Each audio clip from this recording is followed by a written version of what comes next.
face variants. Everybody loves these. I mean, how can you not? You take a character that you're already very familiar with, and they have an iconic face, right? But sometimes you want them with a different expression. You get something like Shocked Face Thomas from the Jet Engine set.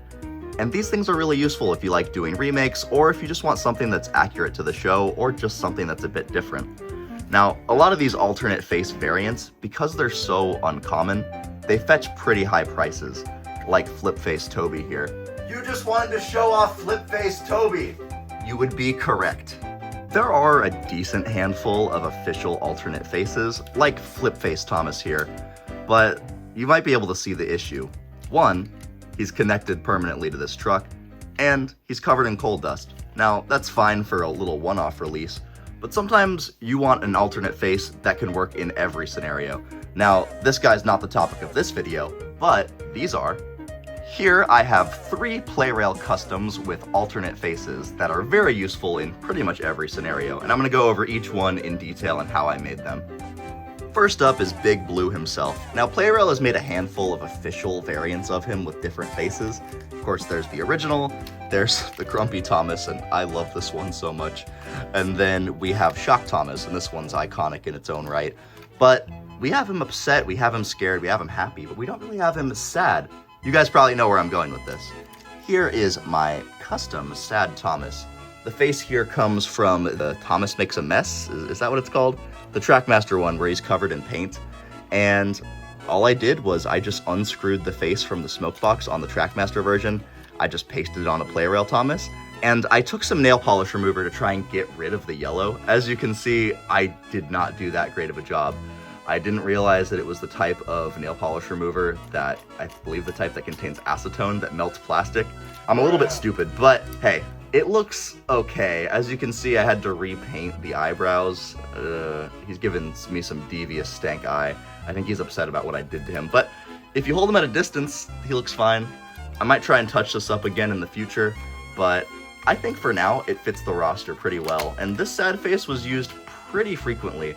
Now, I know, at least if you're like me, I usually associate this face with the Hit era, but it was in the Classic series too, so that's why I think it fits right in. So if you want to make this custom at home, it's really easy. Just do not use nail polish remover with acetone for the face. You will mess it up. Please do not do that. Anyway, moving on to our next character.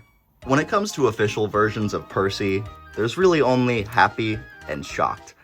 But, of course, if you are a longtime collector of Trackmaster, you will know that there is also a third version. The Remote Control Percy had an exclusive tired face, and I made my own little shell to put on top of the Plarail versions. As you can see here, my custom shell fits perfectly on top of a normal Plarail Percy chassis, but despite how simple this looks, this was a little bit complicated. So, this is the body shell from the original Remote Control Percy, and the proportions are ever so slightly different from a normal Trackmaster or Plarail Percy. There's just some differences with the way it's constructed in the bottom, which made this very difficult to try and assemble.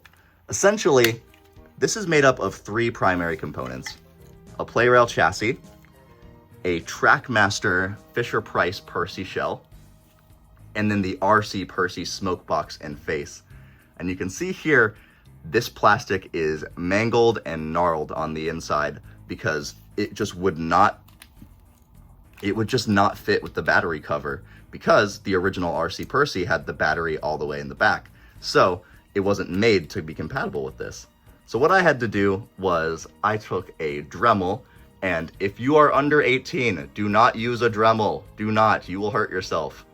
Anyway, I had to take a Dremel, and this is my first time ever using one, and I just ever so slightly chewed away at the plastic for around, I don't know, 30 minutes. You can see there's one glaring mistake. There's a hole in the side here, but it's mostly covered up here by the toolboxes, so that's fine. And yeah, it does still fit perfectly on a normal Plarail chassis. Well, there's a little bit of a gap, but we're just gonna pretend that we don't see that. And now I have a tired/sad Percy. So yeah, that's my long-winded explanation on how I made him, and I think he fits right in, even if the green is a little bit brighter, but I could easily remedy this just by getting another Plarail Percy shell. So yeah, and on to our last character. When it comes to the CGI versions of characters, there's not that many different Plarail versions. You know, you just kind of get the stock standard one, unless you're Thomas.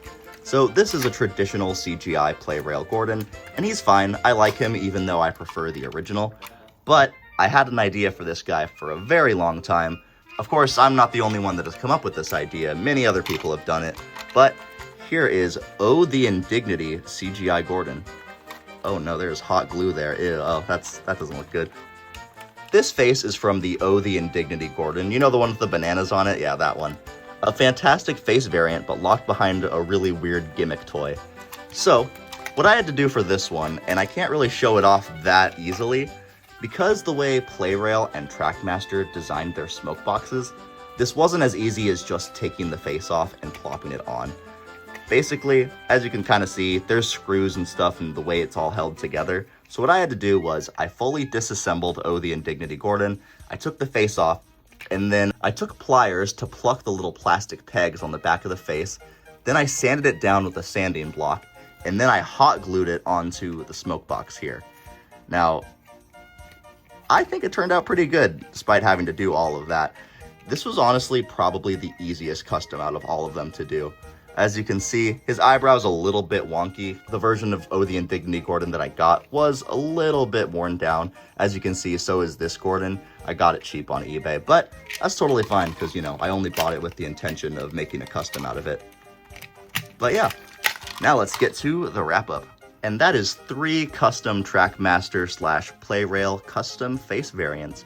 If you wanted to try and recreate any of these things you saw in the video, like I said before, please ask adult supervision if you are not an adult. But yeah, let me know what you guys think. I know that they're not perfect, but they're mine, and you know, I'm very proud of that fact. I hope to do some more. I have the Trackmaster 2 Scared James. I feel like I could cook something up with that. But as of now, these are all I got to show for today. Also, you guys may be wondering, hey, you were gone for 2 weeks. What happened? I did get a little bit of burnout. I've been working pretty much every single day. Contrary to popular belief, I do have a job.